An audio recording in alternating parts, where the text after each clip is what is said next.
आज हम देख रहे वाक्य वाक्य के भेद, वाक्य के भेद, वो भी रचना के आधार पर, वो भी रचना के आधार पर। वाक्य के तीन भेद है। कितने भेद है? तीन भेद है रचना के आधार पर। पहला कौन सा है? सरल वाक्य, दूसरा संयुक्त वाक्य और तीसरा मिश्र वाक्य। इन तीनों वाक्य यहाँ पर आपको प्रश्न पत्र में भी इसका प्रश्न आता है, निम्नलिखित वाक्यों को रचना के आधार पर भेद लिखिए। निम्नलिखित वाक्यों को रचना के आधार पर वाक्य का भेद लिखिए। वाक्य का भेद, भेद यानी क्या? प्रकार। भेद यानी क्या? प्रकार। तो सबसे पहले सरल वाक्य की हम परिभाषा देखते हैं। सबसे पहले हम सरल वाक्य की क्या देखते हैं? परिभाषा।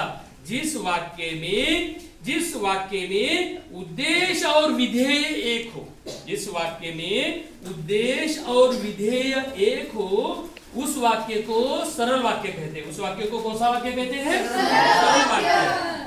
तो यहाँ पर कुछ उदाहरण भी जरूर हमारे पाठ्य पुस्तक के ही है। पहला उदाहरण, बच्चे खेलने लगे। यहाँ पर आपको एकदम सरल वाक्य जिसका उद्देश्य और विधेय एक ही इस वाक्य में है, वो सरल वाक्य। दूसरा उदाहरण, मैं रोज ईश्वर से प्रार्थना करता हूँ, यह भी सरल वाक्य का उदाहरण है। और तीसरा उदाहरण, यही जीवन का सत्य भी है। यहाँ पर इन तीनों वाक्यों में उद्देश्य और विधेय एक होने के कारण ये तीनों वाक्य सरल वाक्य है। इसके साथ साथ छात्रों, हम आगे बढ़ते हैं वाक्य के भेद में। दूसरा हम यहाँ पर देख रहे हैं संयुक्त वाक्य। दूसरा हम कौन सा देख रहे हैं? संयुक्त वाक्य। यहाँ पर भी इसकी परिभाषा भी देखना जरूरी है। पहले हमने जिस प्रकार सरल वाक्य की परिभाषा देखी, इसकी परिभाषा, संयुक्त वाक्य में दो स्वतंत्र वाक्य होते हैं। संयुक्त वाक्य में दो स्वतंत्र वाक्य होते हैं और इन दोनों वाक्यों को समुच्चय बोधक अव्यय से जोड़ा जाता है।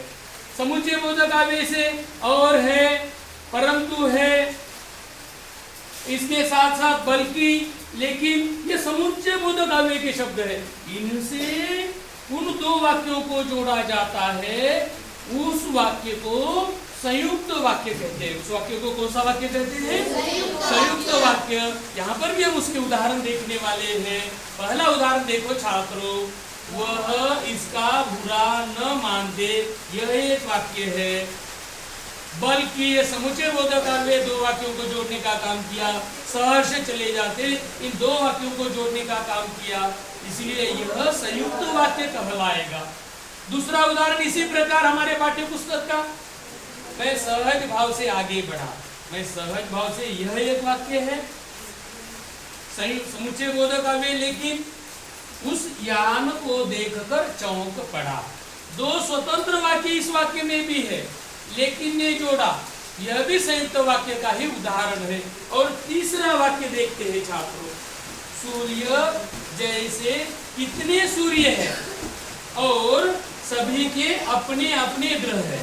सूर्य के जैसे यह एक वाक्य है, और ने जोड़ा, और सभी के अपने ग्रह, ये दूसरा वाक्य, यानी यह वाक्य भी और संयुक्त वाक्य। इन तीन वाक्य में भी हमने देखा, लेकिन, बल्कि और ये समुच्चय बोधक अव्यय ने जोड़ने के कारण ये सारे संयुक्त वाक्य है। और तीसरा वाक्य हम देख रहे हैं, कौन सा देख रहे हैं? कौन सा है वाक्य का प्रकार?